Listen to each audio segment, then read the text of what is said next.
Dios bendiga, amigos y amigas de Eternidad del Corazón, este lugar. Damos gracias al Rey por su presencia en nuestras vidas. Sí, damos gracias al Señor por todas las cosas, por su gran amor, su gran misericordia, su gran bondad. Sí, gracias por esta oportunidad que el Señor nos da de poder estar mirando su palabra. Sí, estamos hablando del libro de Ezequiel, profeta que Dios levantó para notificar los acontecimientos que estaban ocurriendo en Judá. Sí, un profeta que Dios levanta en la cautividad en Babilonia, después del exilio, ¿cierto?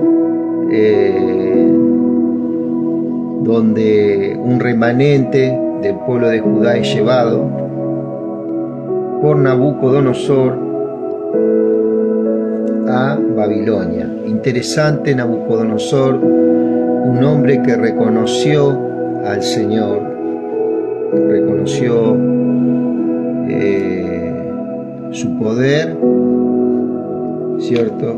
Su dominio sobre toda la geopolítica de ese tiempo, ¿cierto? Una persona con un conocimiento en el Señor que, bueno, vino también después de que Dios trae una profecía sobre él en el profeta Daniel,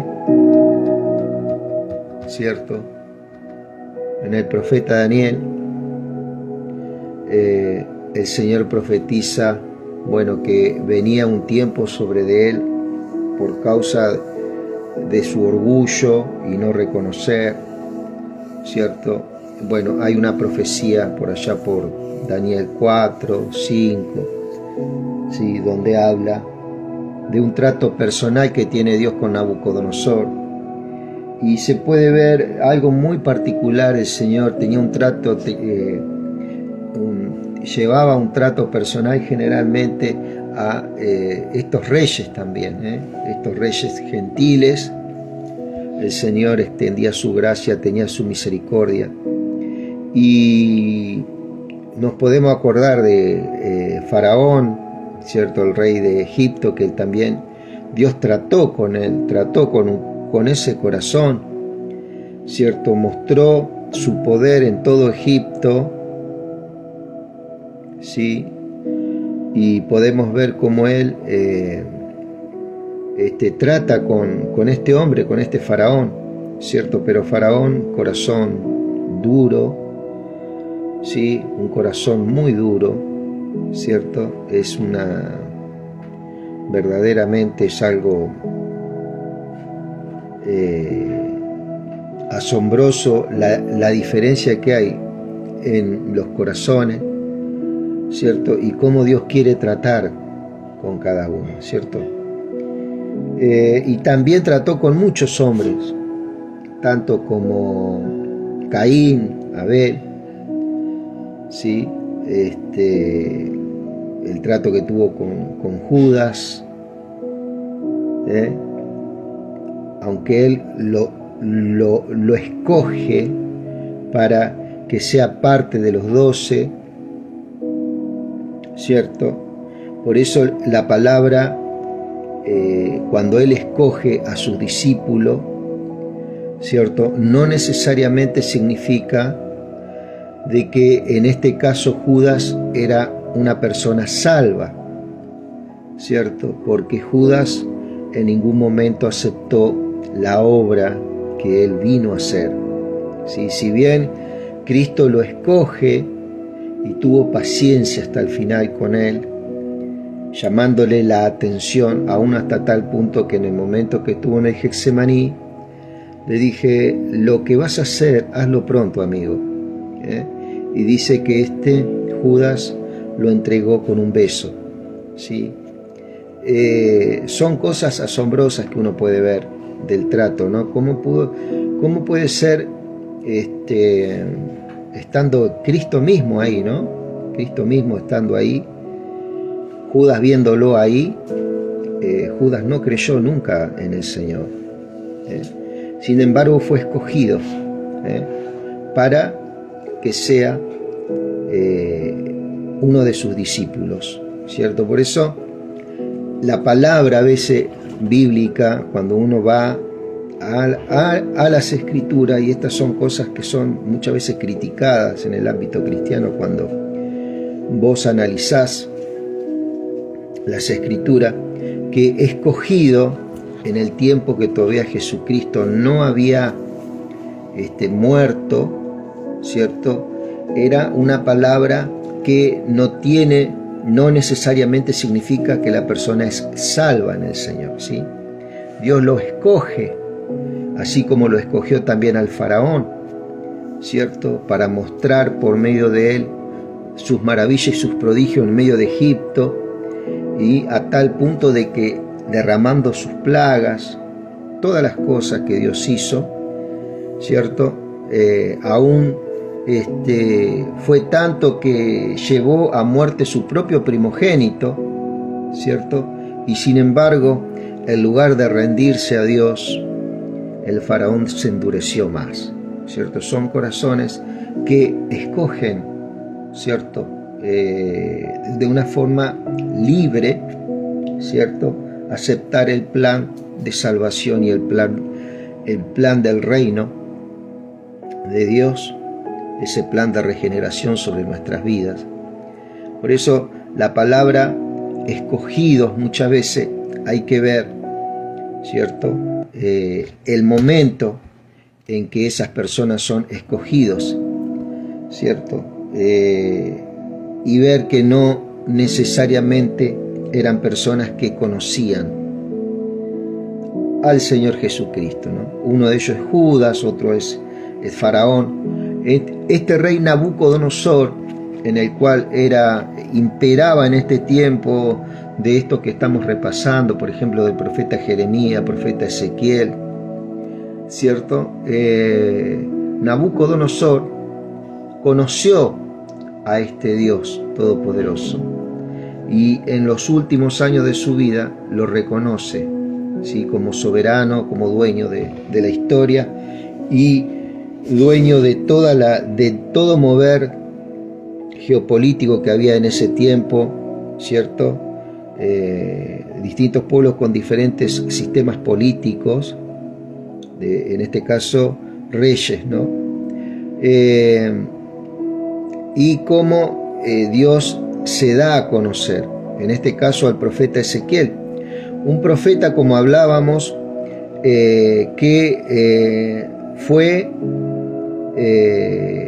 levantado como sacerdote, ¿sí? Al igual que Jeremías. ¿Por qué escoge Dios a un sacerdote? Porque tenía un agudo conocimiento de la eficacia que tenía el derramamiento de sangre y conocía de la eficacia del sacerdocio arónico, ¿cierto? Y de los beneficios de este tipo de sacerdocio, que podía llegar a un punto, ¿cierto? Que, por ejemplo, había un sacrificio que se hacía una vez al año, ¿cierto? Y perdonaba al pueblo por un año, sus pecados eran pasados por alto, entonces la ira de Dios era contenida en esa sangre, ¿cierto? Que se depositaba en ese propiciatorio, ¿sí? Estamos conociendo de a poquito algunos alcances que tenía en el viejo pacto este tipo de sacerdocio. Pero ¿cómo viene eso? Ese conocimiento no viene porque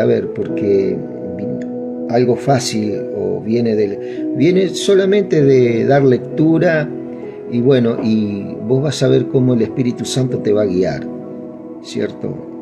De una forma asombrosa. Y podemos notar, Ezequiel y Jeremías eran sacerdotes y al no poder ejercer el sacerdocio en Judá, ¿cierto? En el templo de Salomón, ¿Por causa de qué? Por causa de que se había introducido todos estos ídolos crueles, ¿cierto? Toda esta idolatría. Este sacerdocio fue desplazado deliberadamente, fue sacado del contexto, ¿cierto? Entonces, al no poder ejercer el sacerdocio levítico, ¿cierto? Dios lo levanta como profetas. Jeremías en Judá y Ezequiel en Babilonia, con los exiliados. Lógicamente ya Jeremías estaba terminando su ministerio cuando Ezequiel comenzaba a profetizar y a dar a conocer. Prácticamente había un paralelismo, ¿cierto? En las profecías de Ezequiel podía haber y de Jeremías, ¿cierto? ¿Qué quiere decir paralelismo? Que estaban hablando de las mismas cosas prácticamente. Uno estaba ubicado en Babilonia y el otro en el lugar donde estaba ocurriendo todo, ¿cierto? Así como podemos tener en el texto sagrado los evangelios que hablaban prácticamente de las mismas cosas, pero con distintas formas de ver, ¿cierto? Podemos ver un Mateo, un Lucas, un Marco y un Juan con una diferente perspectiva del Hijo de Dios, ¿cierto? Así también, ¿cierto? Dios levantaba profetas que eran testigos presenciales, ¿cierto? Y eran asistidos por el Espíritu, ¿cierto? Muchos de ellos a través de visiones, de sueños, ¿cierto? Palabra de ciencia, de sabiduría, profecías, ¿cierto? En todo lo que Dios... Vamos a bajar un poquito la música, por ahí está un poquito alta. Podemos ver también, esto es algo que también amplía nuestro conocimiento, que tanto Ezequiel como Jeremías en este caso estaban hablando prácticamente de un mismo acontecimiento, ¿sí? Dicho esto, vamos a ver ahí Ezequiel capítulo 25, ¿cierto? Dice, esto es una profecía a 4 naciones, ¿cierto? 4 naciones que estaban observando lo que estaba aconteciendo con Judá. Y estas naciones, que siempre fueron enemigas del pueblo de Dios, entre ellos estaban los amonitas, los moabitas, los filisteos y los edomitas, ¿cierto? Que es lo que va a tratar en esta profecía Ezequiel capítulo 25. Y en Jeremías vos vas a ver estas profecías en el capítulo 47, 48, 49, ¿cierto? Bien digo, está bien. En estos 3 capítulos vos vas a ver esta profecía que acá se ve en un capítulo solo, ¿sí? Y es muy notable cómo amplía un poco más, ¿cierto? Dio su corazón en cuanto a estas naciones con Jeremías. Da algunos detalles más del por qué él va a derramar también el mismo juicio y va a usar la misma nación de Babilonia sobre estas naciones, ¿cierto? Todo esto, ¿para qué nos va a servir a nosotros? Para también saber de que Dios tiene un juicio, ¿cierto?, sobre el hombre, y Dios también tiene un juicio sobre las naciones, ¿cierto? Son 2 cosas diferentes, son 2 cosas muy diferentes, porque Dios puede maldecir una nación, pero no porque va a maldecir una nación, va a maldecir injustamente a la persona, ¿cierto?, que acepta el plan de Dios y su reino, ¿cierto? Él siempre va a salvar a esa persona o se la va a llevar con él, ¿cierto? Antes de que todo el desastre acontezca, ¿cierto? Él puede actuar como él quiere, ¿verdad? Él te puede salvar, te puede enviar a otra tierra, como pasó acá, que fueron llevados al exilio mucho y Dios los salva del juicio y de la muerte, como también Dios te puede llevar antes, ¿cierto?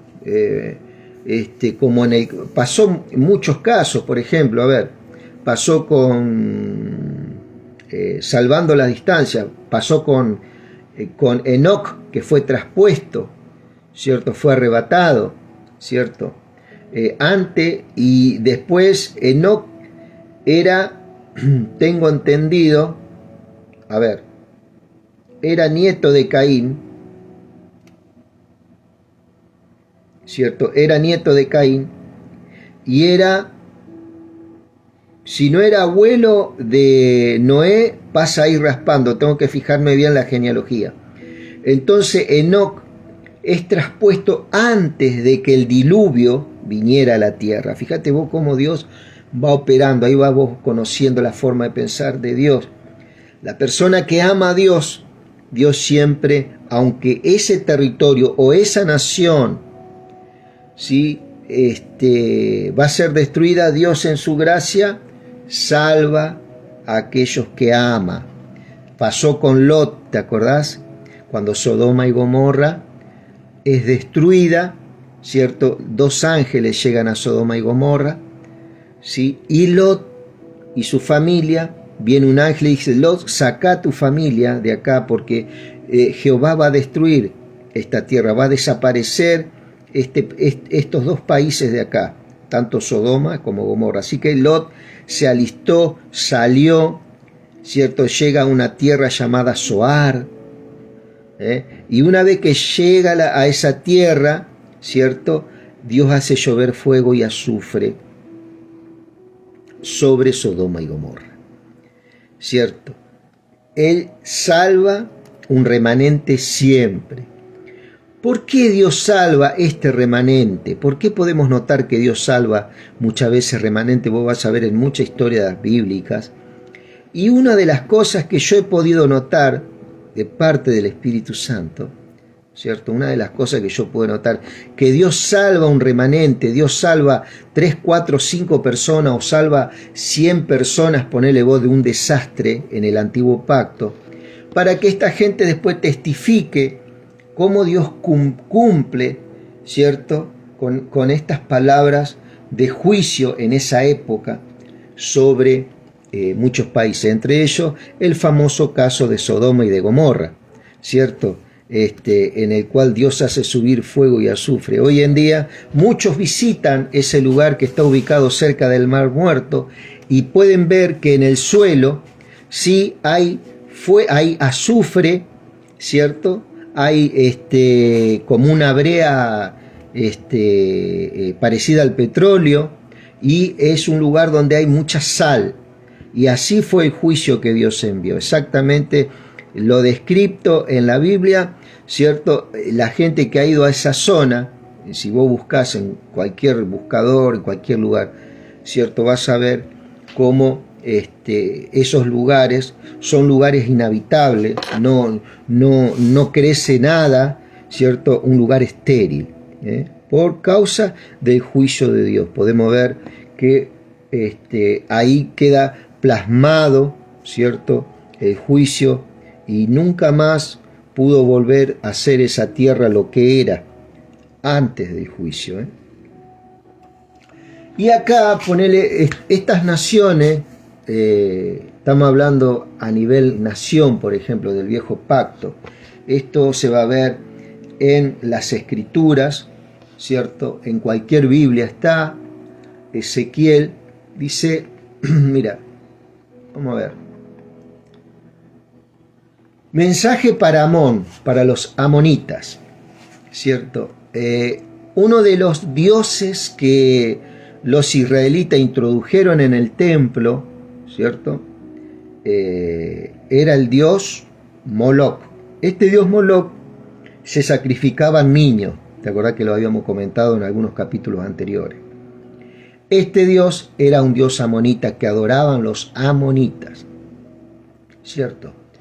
Y Moab tenía un dios llamado Quemos, que era el mismo, tenía las mismas características. Se le sacrificaban niños. Tantos Amón como Moab fueron hijos de Lot. ¿Sí? Fueron hijos de Lot, que fueron engendrados por Lot, ¿sí? Y te voy a contar una historia media bizarrona, media bizarra que ocurrió en el Génesis, ¿cierto? Cuando Lot huye de Sodoma y Gomorra, ¿cierto? Cuando Dios huye de Sodoma y Gomorra, con él se lleva a su esposa y a sus 2 hijas. Creo que sus yernos no quisieron ir, se quedaron en Sodoma. Bueno, la esposa, ¿te acordás de la historia? Se convierte en estatua de sal, ¿cierto? Porque tampoco quería irse. ¿Y por qué en estatua de sal? Porque ella se quedó a mitad de camino y fue alcanzada por ese juicio. ¿Por qué en estatua de sal? Porque era uno de los elementos en el cual Dios usó, ¿cierto?, para hacer desaparecer toda vida en Sodoma y Gomorra. Te invito a que busques en YouTube, donde sea, gente que va a esa zona y va a dar testimonio de lo que hay ahí. No hay absolutamente nada, solamente hay brea, hay mucho azufre y sal. Entonces Lot, ¿cierto?, pernocta en una cueva junto con sus hijas. Entonces sus hijas lo emborrachan a este Lot y tienen relaciones con su propio padre. ¿Por qué? Porque en ese tiempo, amado, en ese tiempo, una de las cosas que ellos sabían muy bien, que al estar todo su país, toda su tierra ya sin vida, ellos querían dejar una descendencia. Entonces esta fue la idea que tuvieron estas 2 hijas. Entonces emborrachan a su padre en la noche, ¿cierto? Y tienen relaciones con su padre. Y de esas relaciones nace Amón y nace Moab, los 2 hijos de Lot. Estos se convierten en una nación. Fíjate vos, ¿cierto? Se multiplicaron de tal forma, ¿cierto? Por eso también uno se asombra en esos tiempos cómo fácilmente, ¿cierto?, se formaban las naciones y se creaba descendencia, ¿no? Esto también ha ayudado, ¿cierto?, por la obra de Dios y la voluntad de Dios, ¿cierto? El hombre y la mujer verdaderamente tenían una mejor salud, una mejor predisposición para tener hijos. Se puede deducir, esto a título personal, que se empiezan a multiplicar, ¿cierto? Y es algo asombroso, ¿cierto? Podemos ver casos de gente que, bueno, que tiene mellizos, que tiene trillizos, que tiene cuatrillizos. Bueno, en esa época, ¿cierto?, el nivel de gestación era muy alto, porque uno de los mandamientos de Dios desde el Génesis, y en ese tiempo también, seguramente que se usaba, era de que el hombre se multiplicara. ¿Te acordás de ese mandamiento? Multiplicaos y llenaos la tierra, ¿cierto? Estamos hablando de épocas muy remotas, ¿sí? Entonces, Amón y Moab son producto de un incesto, amado, ¿sí? Y de tal forma se forjan estos 2 que forman 2 naciones. Estas 2 naciones son enemigas del pueblo de Israel, ¿cierto?, por diferentes circunstancias, ¿cierto?, por el comercio, por la política, ¿cierto? Todo de esa forma fueron muchas veces peleadas también por la tierra de Israel, ¿cierto? Y muchas veces fueron vencidas por Israel y siempre tuvieron un conflicto. Entonces, cuando esta Judá es enjuiciada y destruida, tanto Amón como Judá, los filisteos y los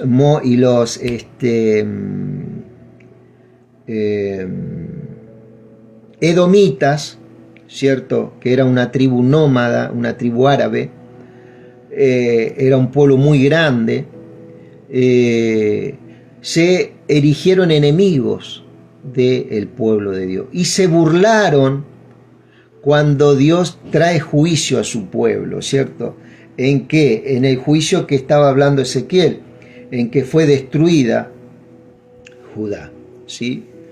Entonces acá Dios, al ver esto que se burlan, Dios tiene unas palabras con estas 4 naciones y manda en ese tiempo a su profeta a que diga estas palabras. Luego recibí este mensaje del Señor: hijo de hombre, ponte de cara a la tierra de Amón y profetiza contra sus habitantes. Notifícales. Comunica este mensaje a los amonitas, de parte del Señor soberano. Escuchen la palabra del Señor soberano, ustedes que se alegraron cuando mi templo fue contaminado, se burlaron de Israel, de su desolación, y se rieron de Judá cuando la llevaron al desierto. Permitiré que invadan su país los nómadas de los desiertos orientales. Los nómadas de los desiertos orientales. Estos eran los pueblos árabes, ¿cierto? En esa época. Iban a ser invadidos por estos pueblos. Ellos establecerán su campamento entre ustedes y levantarán carpas en su tierra, se llevarán el fruto de sus cosechas, se tomarán la leche de sus animales, convertiré la ciudad de Rabá en un pastizal para camellos, todo y el territorio de los amonitas en un lugar de descanso para ovejas y cabras. Entonces ustedes sabrán que yo soy el Señor, ¿cierto? Esto dice el Señor soberano, dado que ustedes aplaudieron, bailaron y gritaron de alegría por la destrucción de mi pueblo. Yo alzaré mi puño de juicio contra ustedes, los entregaré como botín a muchas naciones, los eliminaré y dejarán de ser nación, los destruiré por completo, así sabrán que yo soy el Señor. ¿Cierto? En este caso también los amonitas iban a ser cortados de la tierra. Y históricamente los amonitas fueron esparcidos, una vez que fueron llevados cautivos, muchos de ellos fueron esparcidos y como nación fueron absorbidos por las naciones circundantes. ¿Cierto? De esta forma desaparece Amón de la faz de la tierra. Moab, dice mensaje contra Moab. Este era el otro hijo producto del incesto, ¿cierto?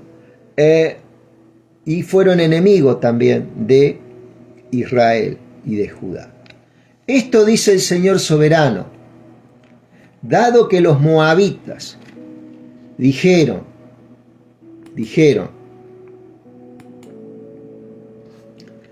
que Judá es igual a las demás naciones, les abriré el flanco oriental y destruiré sus gloriosas ciudades fronterizas, Bet Jesimot, Baal-meón y Kiriataim.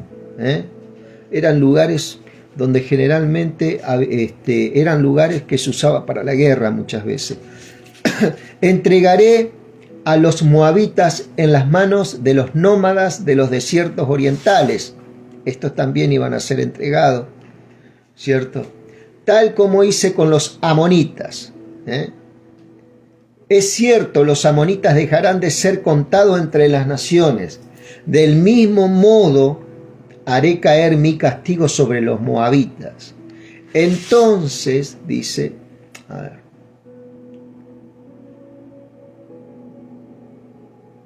entonces sabrán que yo soy el Señor. Esta es otra nación que desaparece también. Si vos podés mirar en la historia, en un buscador, vos buscás cómo desapareció la nación de Moab y cómo desapareció la nación de Amón, ahí te va a aparecer. Y generalmente algunos historiadores dicen que al igual que como ocurrió con Amón, los moabitas también fueron absorbidas por las culturas y fueron esparcidas esta nación. Muchos fueron llevados cautivos a Babilonia, así como Judá, Amón, Moab y estas naciones, ¿cierto?, que vamos a nombrar, que son dos más, ¿cierto?, son llevados cautiva parte de su gente a esta Babilonia. Esta Babilonia se transforma en un crisol de culturas, ¿cierto?, en el cual este imperio se apropia de estas tierras, permitidas por Dios, ¿sí? Permitido. Dios estaba trayendo una limpieza. Dice, esto dice el Señor. ¿Cuál era la intención de Nabucodonosor? Que toda cultura, todo dioses, ¿cierto?, sean totalmente erradicados, que la gente que era llevada cautiva a ese lugar Babilonia se olvidaran de sus dioses, se olvidara de su nación, se olvidaran de sus costumbres, ¿cierto? Esa era la intención de Babilonia y su rey con estas naciones que estaban siendo llevadas cautivas. Todo esto permitido por Dios, ¿cierto? Esto dice el Señor soberano. Estos son los edomitas. Ahora es un juicio contra los edomitas. ¿Quiénes eran los edomitas? ¿Te acordás vos de la historia de Jacob y Esaú? De su hermano. ¿Te acordás que Esaú le entrega la primogenitura a Jacob por un plato de lentejas, por un guisado, ¿cierto? Y ahí comienza un conflicto entre hermanos. Estos eran mellizos, ¿cierto? Hay una historia también ahí.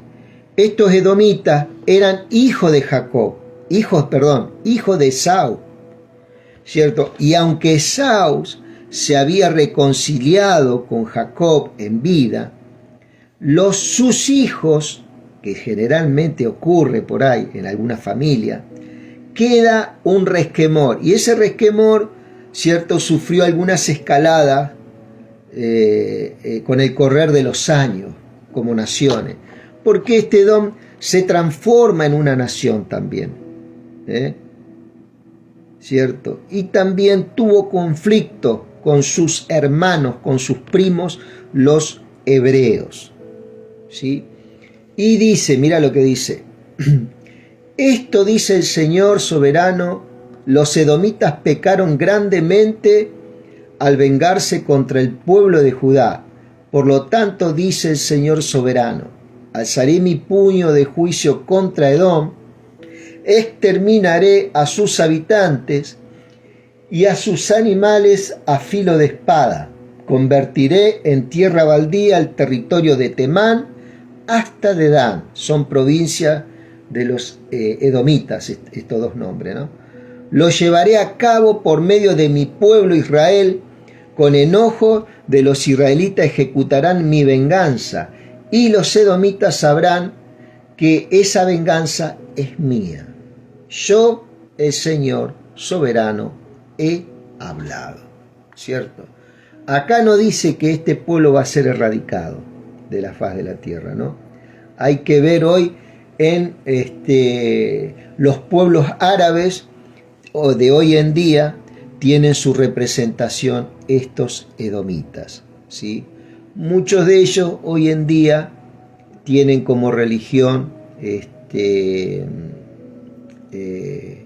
son musulmanes, muchos de ellos, porque ellos, bueno, también dicen que el primogénito es Ismael, ¿cierto? Cuando Abraham tuvo a Isaac, fíjate vos de dónde viene, ¿cierto? Primero tuvo a Ismael. Entonces, ellos, ¿qué dicen los musulmanes? Que Ismael es el primogénito. Pero Ismael no era hijo de Sara, sino hijo de una sirvienta. Es algo medio enredado el asunto, pero si vos lees Biblia te vas a dar cuenta, ¿cierto? Y el hijo de la promesa fue Isaac, que vino años después. Tenía más o menos 12, 13 años Ismael, ¿cierto?, cuando Isaac nace, ¿sí? Y se forma una tribu muy grande, ¿cierto? De ellos salieron 12 príncipes de los ismaelitas, Y este Esaú, que viene a ser el padre de estos edomitas, se casa con una ismaelita también, ¿cierto? Por eso se puede deducir que tuvo una gran relación con las tribus árabes.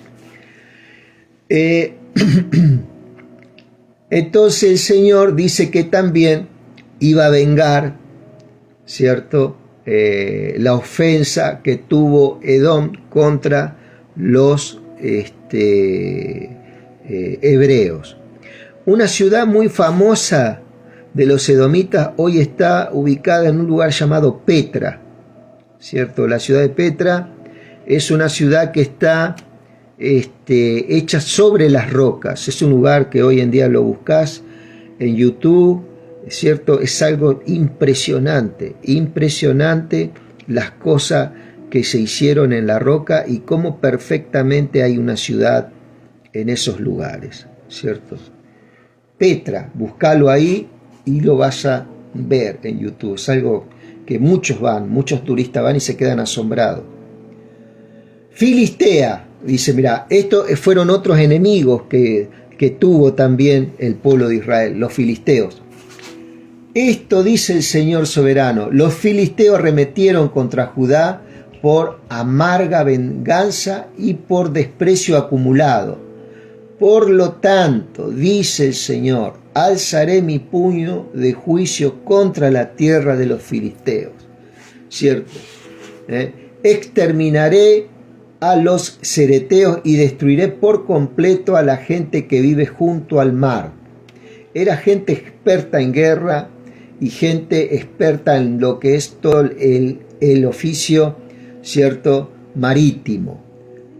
Pero ¿qué era lo que tenían ellos? Tenían sed, tenían amargura. Era un pueblo que tenía amargura y venganza y desprecio acumulado. ¿Te das cuenta?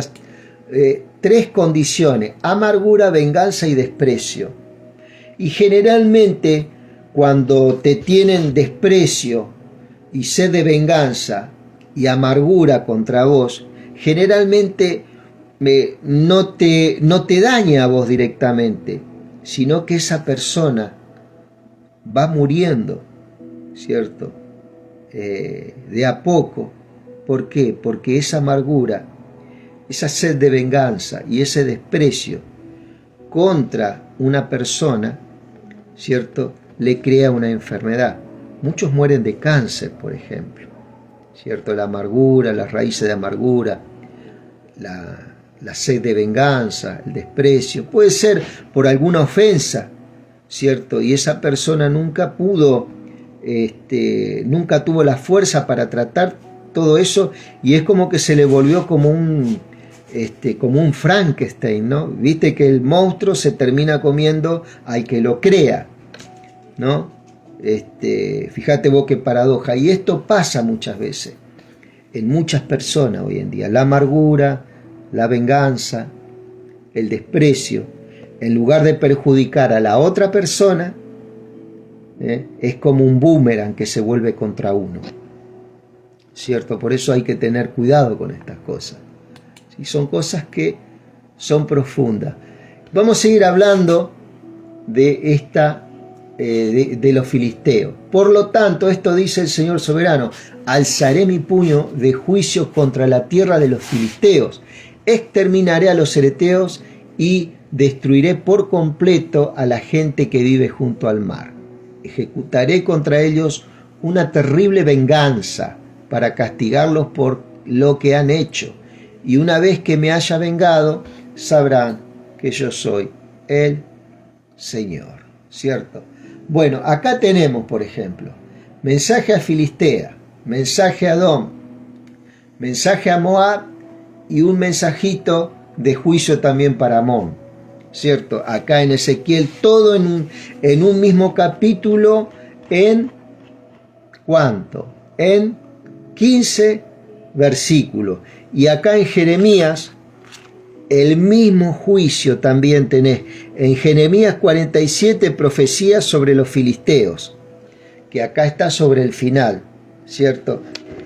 Y después tenés profecías, son 7 versículos, largo en Jeremías 47. Después tenés la profecía contra Moab,